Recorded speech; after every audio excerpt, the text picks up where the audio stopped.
નમસ્તે મિત્રો, સ્વાગત છે તમારું મારા આજના નવા વિડીયોમાં।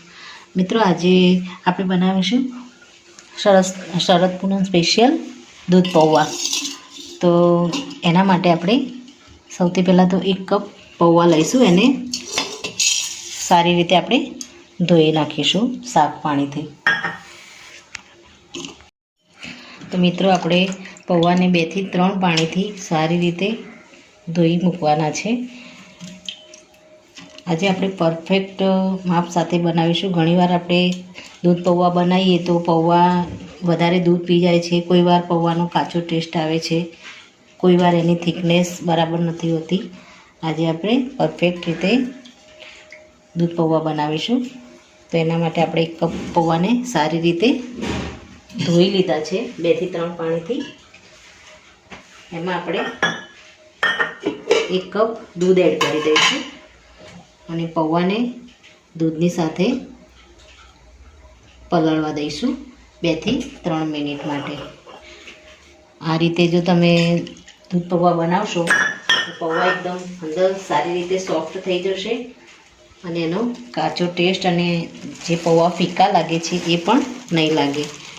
તો દૂધ એડ કર્યા પછી આપણે એમાં 2 ચમચી ખાંડ ઉમેરી દઈશું। ખાંડ અને દૂધ બંને પૌવામાં સારી રીતે મિક્સ થઈ જાય એટલે પૌવાનો જે ફીકો ટેસ્ટ છે એ એકદમ સારો થઈ જાય છે અને પૌવા આપણને દૂધમાં ભેળવ્યા પછી ફીકા નથી લાગતા।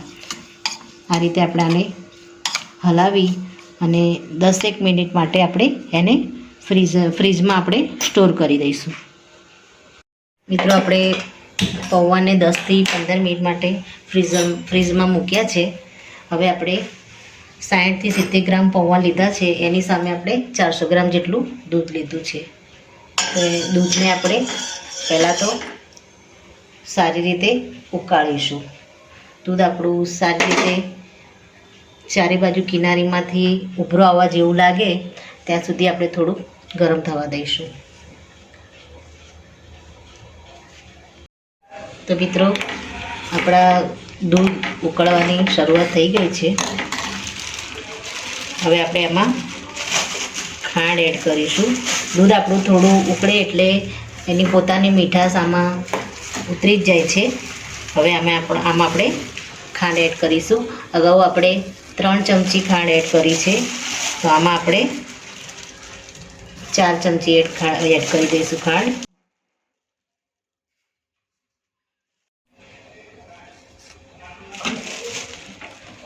હવે આપણે ખાંડને દૂધની અંદર સારી રીતે ઓગળવા દઈશું।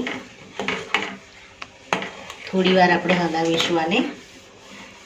ત્યારબાદ આપણે અડધી ચમચી જેટલો ઇલાયચીને આપણે કૂટી અને રાખી એનો પાવડર કરીને રાખ્યો છે, એને આપણે આમાં એડ કરી દઈશું ફ્લેવર માટે।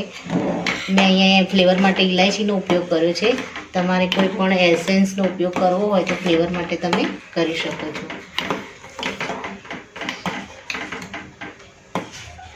હવે આમાં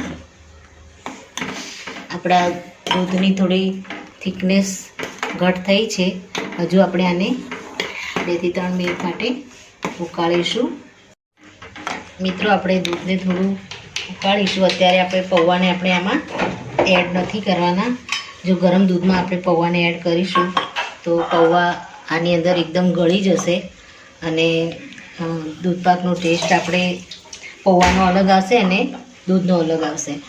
તો આપણે દૂધને ઠંડુ થવા દઈ અને પછી પૌવાને એડ કરવાના છે, એ ખાસ આપણે યાદ રાખવાનું છે।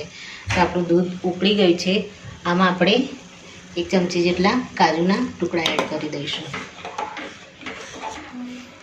તો આપણા દૂધની થિકનેસ થોડી આવી ગઈ છે અને આપણે જેટલું પણ ગળ્યું જોઈતું હોય, મેં માપ પ્રમાણે જ આમાં ખાંડનો ઉપયોગ કર્યો છે। તમારે વધારે ગળ્યું જોઈતું હોય તો તમે વધારે ખાંડનો ઉપયોગ કરી શકો છો। તો મિત્રો, આપણું દૂધ સારી રીતે ગરમ થઈ ગયું છે। હવે આને આપણે ગેસ બંધ કરી અને ઠંડુ થવા દઈશું। તો મિત્રો, આપણા પૌવા એની અંદર જેટલું દૂધ આપણું પૌવાને લેવાનું હતું એટલું લઈ લીધું છે. હવે આપણે એને સર્વ કરીશું. તો સૌ પહેલાં તો આપણે ફ્રીજમાં ઠંડા કરેલા પૌવા આમાં એડ કરીશું. અને આપણું દૂધ હજુ થોડું ગરમ જ છે. એ દૂધને આપણે આમાં ઉપરથી એડ કરી દઈશું. આપણે જ્યારે પણ ખાવાની ઈચ્છા થાય ત્યારે આ રીતે દૂધ પૌવાને આપણે સર્વ કરીશું. તો પૌવા અને દૂધનો એકદમ સરસ ટેસ્ટ આવશે. અને આને જો નેચરલ શરદ પૂનમની રાતમાં ઠંડુ કરી અને ખાવું હોય તો પણ આ રીતે દૂધને રૂમ ટેમ્પરેચર પર આપણે થોડું ઠંડુ થવા દઈ અને પછી એમાં પૌવા એડ કરી અને રાત્રે ઠંડી શીતળતામાં મૂકી અને પછી એને સર્વ કરીશું. તો એ પણ આપણા શરીર માટે ખૂબ જ ફાયદાકારી છે. તો મિત્રો રેડી છે આપણા દૂધ પૌવા. તો મિત્રો મારો આ વિડીયો અહીંયા પૂરો થાય છે. જો મારો આ વિડીયો તમને ગમ્યો હોય તો લાઈક કરજો, શેર કરજો અને તમારી ચેનલ દેશી સ્પૂનને સબસ્ક્રાઈબ જરૂરથી કરજો. અને કમેન્ટમાં જરૂરથી લખજો કે મારી આ દૂધ પૌવાની રેસીપીનો વિડીયો તમને કેવો લાગ્યો. ફરી મળીશું નવા વિડીયો સાથે. ત્યાં સુધી આવજો મિત્રો. Thank you.